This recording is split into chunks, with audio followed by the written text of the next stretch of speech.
કર્ણાટકના પૂર્વ રાજ્યપાલ અને ભાજપના અગ્રણી નેતા વજુભાઈ વાળાના નિવાસસ્થાને કેન્દ્રીય મંત્રી પુરુષોત્તમ રૂપાલા પહોંચ્યા। લોકસભાની ચૂંટણીમાં રાજકોટ બેઠક માટે પસંદ પામેલ પુરુષોત્તમ રૂપાલાએ શ્રી વાળાની શુભેચ્છા મુલાકાત લીધી। શ્રી રૂપાલાએ ભાજપને મજબૂત કરવામાં શ્રી વાળાનો ફાળો હોવાનું જણાવ્યું। સામે વજુભાઈ વાળાએ ભાજપ પક્ષ નેતાઓની પાર્ટી નથી, તમામ કાર્યકરોની છે। પક્ષમાં સૌ ખભે ખભા મિલાવીને કામ કરતી પાર્ટી છે। શ્રી વાળાએ શ્રી રૂપાલાનું મોં મીઠું કરાવી શુભકામના પાઠવી। આમ ભાજપના બંને નેતાઓ રાજકોટ ખાતે મળ્યા હતા અને જૂની યાદો પણ તાજી કરી હતી। અત્યારે આખું વિશ્વ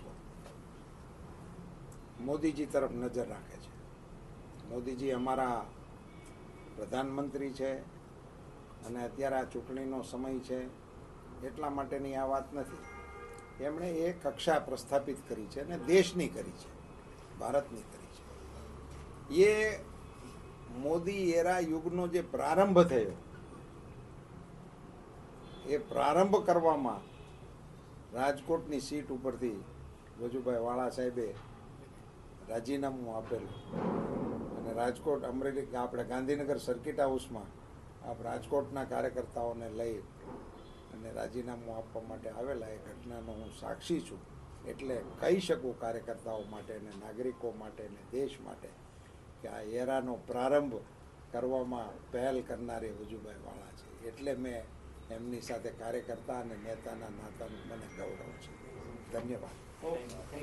સિદ્ધાંત મુજબ સમસ્ત કાર્યકર્તાને સાથે લઈ અને ચાલવાની જે પાર્ટીની આદેશ કહો તો આદેશ છે, પાર્ટીની કાર્યપદ્ધતિ કહો તો કાર્યપદ્ધતિ છે।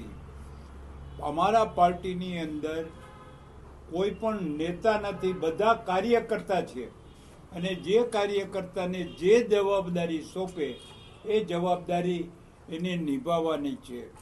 અમારો કોઈ પણ નેતા કોઈ પણ કાર્યકર્તા ઉપર એ ઓર્ડર કરતો નથી, એને સમજાવીને કહે છે કે પાર્ટીની નક્કી થયેલી આ નીતિ છે એ નીતિ પ્રમાણે આગળ ચાલવાનું છે।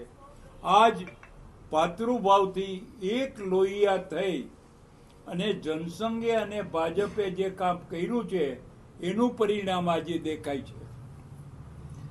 કાર્યકર્તાઓની હંમેશા અપેક્ષા હોય છે કે કંઈક ને કંઈક મળે, પદથી લઈને ટિકિટ સુધી, અને તમે કાર્યકર્તા એને જ કહેવાય કે જે કાર્ય જ કરે રાખે, અપેક્ષા વગરનું કામ કરે એને કાર્યકર્તા કહેવાય। બાકી તો વ્યક્તિની નબળાઈ દરેક ક્ષેત્રની અંદર હોય છે।